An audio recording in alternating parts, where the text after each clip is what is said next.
Otep à tous, bien-aimés frères et sœurs. Parlons un peu de l'uranium enrichi à 60%, 450 kilos, que l'oncle Sam est en train de convoiter. Parlons-en. L'uranium, pour avoir l'arme en question, l'arme ultime, il faut enrichir l'uranium jusqu'à 90%. OK? Mais les 450 kilos dont on parle, là, c'est l'uranium enrichi jusqu'à 60%. Donc, jusque-là, ce n'est pas de l'uranium qui sert à fabriquer des armes. Non. 450, vous pouvez faire quelques armes, fabriquer quelques... Bon, si c'est à 90, vous pouvez fabriquer quelques armes. Mais 60% là, vous ne pouvez pas avoir là. Donc, ça reste toujours dans le cadre civil. Alors, il faut se poser la question de savoir pourquoi l'oncle Sam veut à tout prix avoir ça dans ses mains. Pourquoi?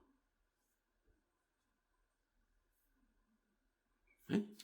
Ce n'est pas l'uranium militaire. Et l'Iran a déjà dit que moi, je n'en ai pas besoin d'enrichir l'uranium à des fins militaires. Et l'Iran l'a prouvé. Comment? Mais parce que l'Iran les a affrontés sans ça. Et l'Iran a fait mal sans avoir cette arme-là. L'Iran a fait mal. Ils ont bombardé, ils n'ont rien fait. Ils ont seulement détruit au point où maintenant, les objectifs qu'ils bombardent, là, ce sont des objectifs civils. Vous savez pourquoi? Parce qu'ils n'ont plus de services de renseignement. Parce que les services de renseignement ne peuvent plus. Ceux qui sont là-bas, là, ben, quand les Iraniens les attrapent, c'est fini pour eux. C'est pour ça qu'ils n'ont plus. Ils sont obligés de bombarder des écoles, des machins, parce qu'il faut larguer les bombes quelque part pour dire qu'on est encore là. Mais maintenant, parlons un peu. Pourquoi vous allez vouloir prendre les 450 kilos d'uranium qui ne vous appartiennent pas? C'est pour l'Iran. Vous voulez prendre ça pour ramener aux États-Unis. Mais les États-Unis, c'est un grand pays. Ils ne peuvent pas enrichir leur uranium. Ils peuvent enrichir ça. Ils achètent l'uranium quelque part, ils enrichissent. Vous voyez, ça n'a aucun sens. Ce n'est pas pour eux. Ce n'est pas pour des fins militaires. Non. Sinon, ben, les services de renseignement de l'oncle Sam ne devaient pas dire que l'Iran n'est pas n'est pas au seuil. L'Iran n'est pas au seuil. Les services de renseignement, Tulsi Gabbard, elle a bien dit, elles ne sont pas. Celui qui avait démissionné, là, Joe Kent, il a bien dit, ils ne sont pas prêts. Il n'y a pas de menace. Mais pourquoi vous voulez de ça? Ça ne vous appartient pas, vous voulez prendre. Mais quel est cet esprit-là? C'est le vol maintenant. C'est le banditisme, le gangstérisme. Ça ne vous appartient pas. Pourquoi vous voulez prendre ça?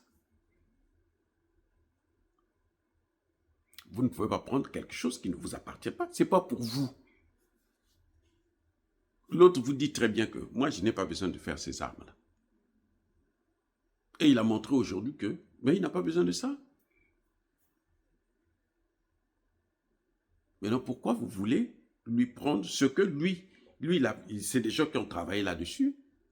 Il y a des risques, il y a des ceci, il y a des cela. Vous êtes une grande puissance. Vous pouvez avoir l'uranium dans des pays comme la RDC, un peu partout dans le monde. Mais allez prendre votre uranium et puis vous enrichissez. Pourquoi ce qui vous intéresse, c'est ce que l'autre a enrichi? Il y a un service qui est là. Vous savez, l'agence à l'énergie atomique, là, elle est là pour ça, pour empêcher à ce que les pays comme l'Iran puissent l'avoir. Non, vous ne faites pas confiance aux autres. Vous voulez qu'on vous puisse vous faire. Si vous ne faites pas confiance aux autres, pourquoi voulez-vous qu'on vous fasse confiance à vous? Pourquoi? Donnez-nous une seule raison.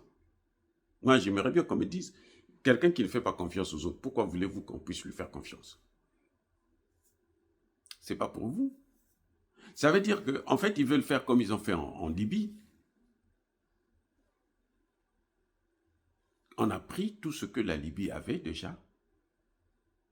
Et puis, allez, on l'a frappé. Parce qu'ils se disent que si on continue à agresser l'Iran, elle va finir par avoir ça. Donc, arrêtez seulement de l'agresser pour que l'Iran ne puisse pas penser à ces choses-là. Parce que tant que vous allez faire cette pression, ben, finalement, elle va se dire non, vaut mieux avoir ça pour être tranquille. Il vaut mieux avoir ça pour être tranquille. Mais Medvedev l'a dit, que la seule solution pour l'Iran, là, c'est d'avoir ça et puis bon, on va la laisser tranquille.